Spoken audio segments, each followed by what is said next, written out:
다시 2부입니다. 뭐 방금 시작했어요. 아까 하던 거 그냥 멈추고 물 한 모금 먹고.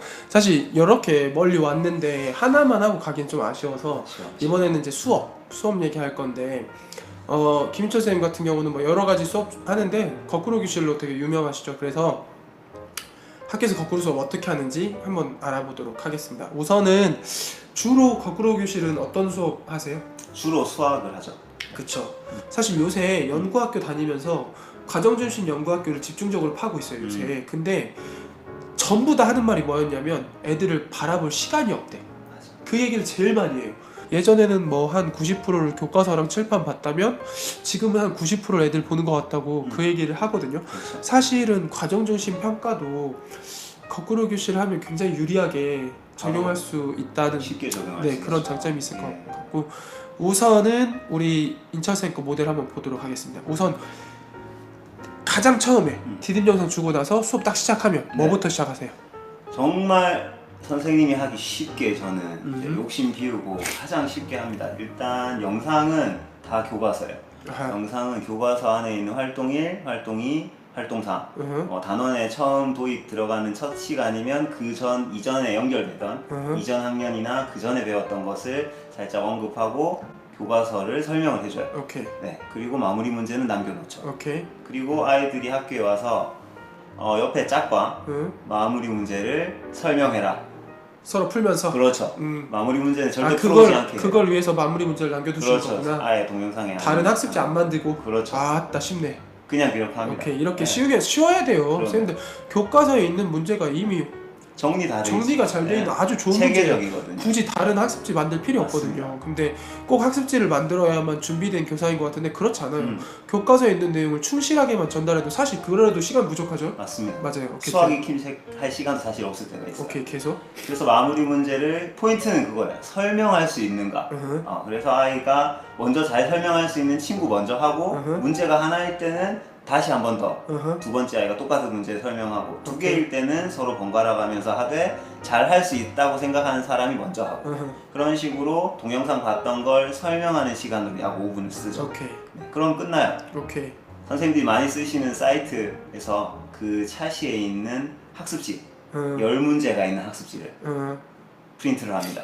많이 쓰는 사이트 있죠? 네. 네. 아 땡땡 T 땡땡 인 디 땡땡. 땡땡 네, 있죠. 맞습니다. 네. 아시죠? 네. 네. 사실 제 스타일이면 저는 그냥 말 다 하는데 워낙 인천 쌤은 이렇게 되게 그런 걸 되게 존중해 주시는 네. 분이라서 그냥 땡땡으로 표시할 테니 여러분 뭐 아시니까? 다 아시니까. 다 아시니까. 계속? 네, 그 사이트에서 프린트를 해요. 근데 이제 학급에 일단 우리 반 같은 경우에는 30명이니까 문제는 10문제밖에 없고 그러면 3장을 프린트를 하죠. 그러면 똑같은 10문제가 3장이 나오죠.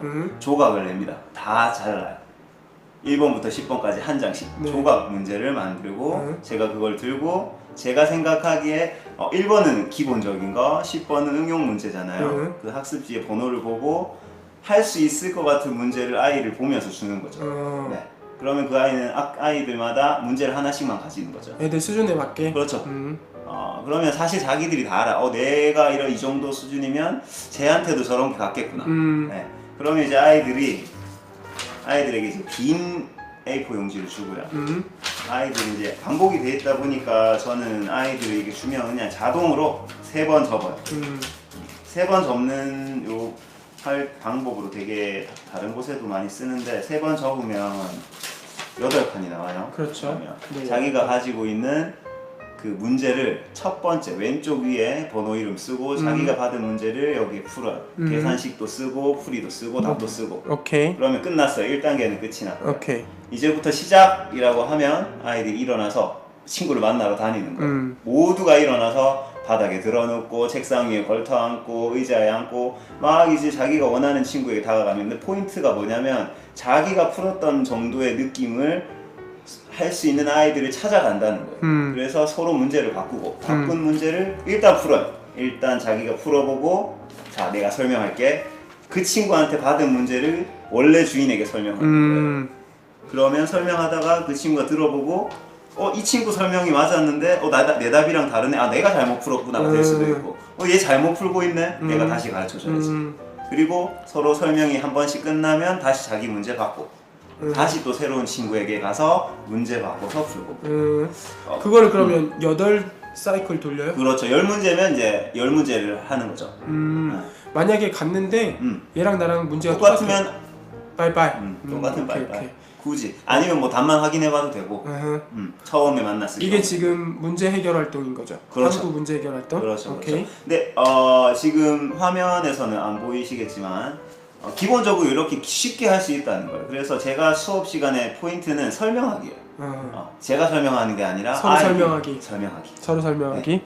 아주 중요하죠. 네, 그래서 이런 식으로 기본적으로 수업을 진행을 합니다. 네, 항상 이렇게 하는 건 아니고 기본적으로 정말 그냥 평범하게 하는 수업은 일단 요거로 가는 수업을 하고 있습니다. 요거를 이제 저는 쪽지 하나 질문놀이라고 해요. 쪽지 하나 질문놀이. 네, 쪽지 하나씩 받아서 이런 식이죠. 서로 질문하고 이렇게 쪽지 받고 그렇죠. 풀어보고 쪽지 받고 그렇죠. 풀어보고. 네, 좋아요. 이렇게 해서 이제 쪽지 하나 질문놀이를 수업을 하고요.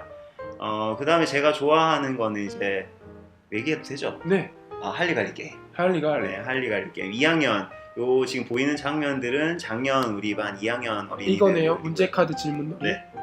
이거죠. 어떻게 하는 거예요?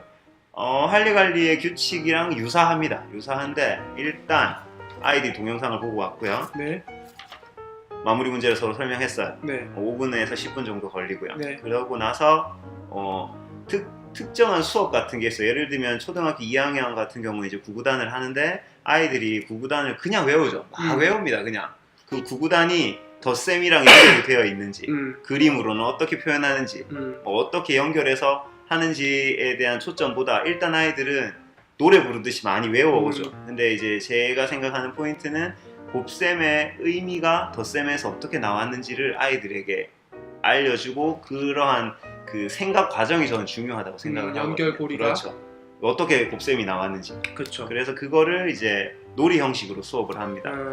곱셈을 배우면 예를 들어서 2단 2, 4, 8이면 아이들에게 그림으로 표현해 보라고 하면 2개씩 네묶음을 그리겠죠. 네. 그리고 이게 2개씩 그리고 그 다음에 여기 표현하는 거는 이제 덧셈. 덧셈으로 표현했을 때 뭐 2 더하기 2 더하기 2 더하기 2는 얼마다. 뭐 그 다음에 곱셈. 네. 그렇죠. 대개를 표현한다는 그렇죠. 거죠. 오케이. 그림에 보시면 그림으로 표현하고 말로 표현하고 덧셈으로 표현하고 곱셈으로 식으로 표현하고. 그렇죠. 오케이. 그렇게 해서 4개짜리 패를 만드는구나. 그렇죠. 그걸 그게 다 섞죠. 세트가 되는 거죠. 그래서 동일한 게 나오면 탁 눌러서 그렇죠. 이거 같아 이렇게 그렇죠. 설명하면서. 그렇죠. 와 저거 만들면서 공부가 다 되는. 제 포인트는 만드는 데서 끝나죠. 맞아요. 아이들은 놀기 위해서 만드는 거지만 그렇죠. 제 수업의 의도는 만들고 친구들이 만든 걸 옆으로 그렇죠. 시계 방향으로 돌리면서 오류가 있는지 없는지 검토해보는 거죠. 평가해보고 맞아. 점검해보고 잘못돼서 하는 고치고. 고학년에서 뭐 했냐면 분수 소수. 맞아요. 분수, 소수, 백분율, 그다음에 그림으로 표현하기. 맞아요. 그렇게 해서 해가지고 카드 만들어서 했는데 확실히 만들면서 공부가 돼요. 그렇죠. 이 게임은 5분도 안 해. 그걸 저희 20분, 25분 열심히 만들고 사실 게임 5분도 안 하거든요. 맞습니다. 그 만드는 과정이 애들한테 공부가 되는 거죠. 설명해주면서. 그렇죠. 그래서 이렇게 이제 게임을 하는 형식으로 이제 문제 카드 질문놀이라고 저는 부르고 그렇게 카드를 만들어서 활동을 하는 수업 활동을 하는 그런 활동을 생각보다 많이 활용할 수 있어요. 네, 생각보다. 그 다음에 또 제가 이제 보여드리는 건 이제 주고받는 질문놀이. 네, 아이들이 모두만에서 한 사람씩 문제를 직접 만드는 거예요. 네. 네, 직접 문제를 만들어서 나머지 아이들이 그 문제를 풀고 만든 친구가 3명의 그 답을 확인하고 설명을 해주고 이런 식으로 순서대로 돌아가면서 하는데 지금 사진에서 보이는 이 상황은 초등학교 2학년에 두 자릿수 받아 올림이 있는 두 자릿수의 덧셈. 그러면 뭐 한 사람이 문제를 만든 거를 나머지 세 친구가 풀고. 그렇죠. 그러면 이 친구들이 다 풀었으면 이 친구가 자기 문제가 이렇게 해결된다고 설명해주고 그럼 애들은 채점하고. 그렇죠. 그다음 그 다음 친구가 다시 문제 제시하고 이렇게 하고. 그렇죠. 근데 문제를 만들 때 이제 포인트, 제가 여기 이 수업의 포인트는 받아 올림을 할 수 있느냐 없느냐의 포인트의 수업이었고요. 근데 아이들이 혼란스러운 상황이 뭐가 발생하냐면 이게 0에서 9까지 적혀 있는 10년체 주사위로 이제 빈칸을 만들고 그 안에 나오는 순서대로 숫자를 집어넣어서 받아 올림이 있는 두 자리 덧셈을 하는 건데 애매한 상황이 발생하는 거예요. 어떤 상황이냐면 받아 올리면 안 돼. 아이들이 이제 당황하면서 선생님 받아 올리면 안 되는데 어떻게 해요? 하면 이제 아이들이 이거죠. 받아 올리면 안 되는 걸 어떻게 알 수 있냐라고 얘기하니까 선생님 이렇게 더하면 10이 안 되니까 올라갈 게 없잖아요. 아 맞아, 정확하게 알고 있어. 그래 그게 받아 올림이야. 안 되면 다시 문제 만들면 돼. 친구들에게 동의하고 다시 던지자고 하거나 자리를 바꾸는 거에 대해서 아이들에게 동의를 얻고 그렇게 만들어서 같이 풀면 좋겠어. 그 과정 자체가 배움이죠. 그렇죠. 그럼요. 사실 애들한테 받아올림이라고 하면 뭔지도 모르면서 그냥 무조건 이를 쓰죠. 무조건 그렇게 하는 애들 되게 그렇죠. 있거든요. 네. 근데 그런 과정을 통해서 아 이런 건 받아올림이 아니구나, 아닌 문제를 만들어 보는 것도 굉장히 의미가 있는 것 같아요. 맞아요. 오케이, 좋아요. 그런 것도 이제 의도하지 않지만 그러한 상황에서 아이들이 생각을 더 할 수 있는. 그렇죠. 마지막 공식 질문이 있어요. 네. 긴장해야 김인철에게 되나요? 아닙니다. 김인철에게 수업이란? 수업이란 네. 나에게 수업이란 내가 가장 잘할 수 있는 거. 가장 내가 잘할 수 있는 거. 즐겁게 가장 잘할 수 있는 거. 즐길 수 있는 거. 그렇죠. 으흠. 네. 이유는? 이유는 그냥 즐거운데. 그러죠. 그냥 즐거운데. 즐기는 거는 이유가 없죠. 예. 사실 저도 교실에서 애들한테 항상 그 얘기 하거든요. 즐기라고. 그냥 인생 즐기라고. 사실 싸우는 과정도 있고 시기 질투하고 뭐 배신감을 느끼고 이런 인생사에서 그런 게 없을 수 없잖아요. 맞아요. 그런 거는 다 지나간다. 대신 너 지금 네 스스로 행복하고 네 삶을 즐겨라. 그러다 보면 비슷한 철학을 가진 사람들하고 행복하게 살 수 있다. 이 얘기 되게 많이 하는데 사실 저는 이제 인철쌤하고 굉장히 친하니까 네. 우리가 또 그런 좀 약간 아웃사이더 느낌의 인생을 즐기는 스타일 네, 그렇죠. 아닙니까? 재미있는 거 찾고. 재미있는 거 찾고 네, 재미없으면 안 하고 그렇죠. 재밌는 거 한다는데 뭐 어쩔 거야 네. 라는 스타일이라서 아마 그 인철쌤 교실에 있는 아이들도 그런 영향을 받아서 인생을 즐기는 아이들로 자라지 않을까. 그러면 그 아이들이 주변의 아이들한테 사랑을 주고 그 즐거움을 주면 그렇죠. 우리 사회가 되게 따뜻해지겠죠. 피곤하신데도 나와주셔서 감사하고 항상 즐겨주시기 바랍니다. 즐깁시다. 네, 오늘 여기서 마치겠습니다. 피스!